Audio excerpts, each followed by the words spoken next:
第63課第21題，咁呢一題呢，就係針對緊一個叫做福哈德法，即係可以取代到莫爾法嘅。咁如果同學有印象嘅話呢，莫爾法就係用嚟去幫我哋揾翻一個Cl 負或者係 NaCl 佢嘅濃度會係幾多嘅。好啦，咁但係福哈德法點樣去做到呢個效果呢？其實就係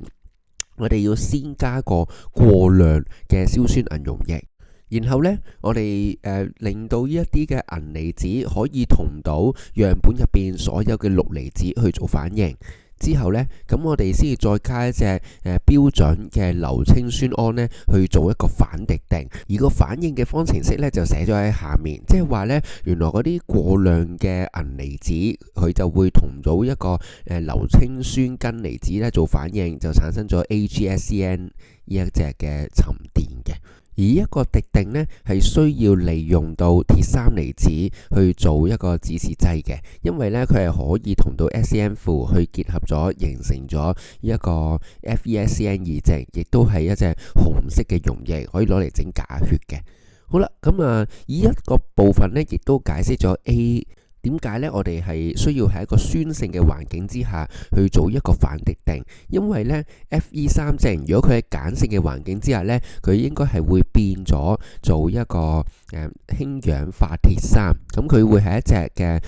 棕紅色嘅沉澱物，亦都代表咗佢就唔會再咁輕易同呢個硫氰酸根離子呢去做反應，亦都代表呢變咗而家呢個反滴定嗰個終點嘅顏色變化呢會唔夠明顯，所以就係點解我哋要喺酸性環境之下做滴定呢？就係避免影響嗰隻指示劑嘅。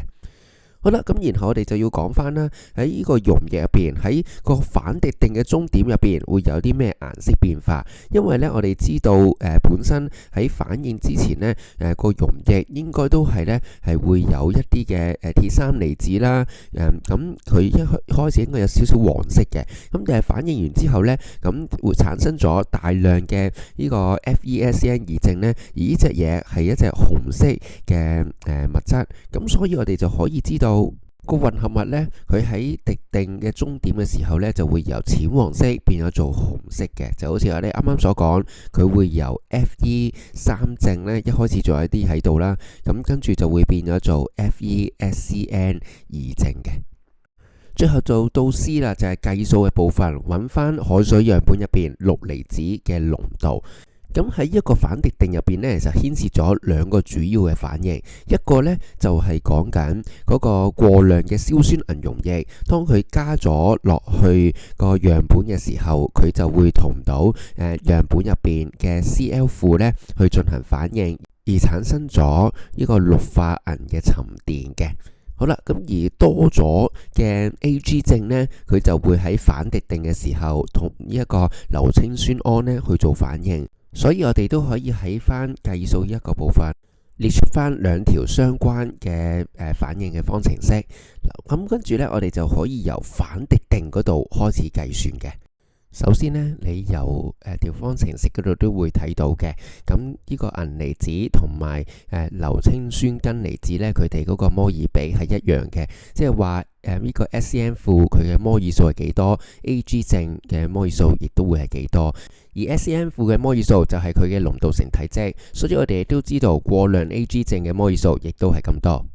而第二樣嘢我哋都要考慮呢，就係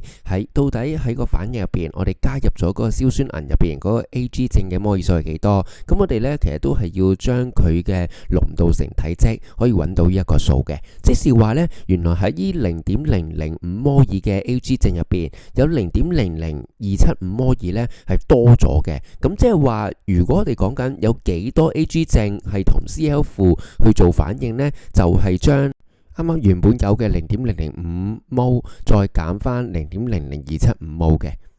自然呢，我哋都喺嗰個步驟嗰度呢去寫埋呢個部分啦。咁即是話呢，根據翻呢一條方程式佢個摩爾比呢，我知道 Ag 埕嘅摩爾數係幾多嘅時候，我亦都知道 Cl 負會同佢反應嘅摩爾數亦都應該係一樣。所以我哋都係喺答案嗰度呢，係要寫翻我哋利用方程式去知道兩隻物質嘅摩爾比啦，從而揾翻 Cl 負嘅摩爾數。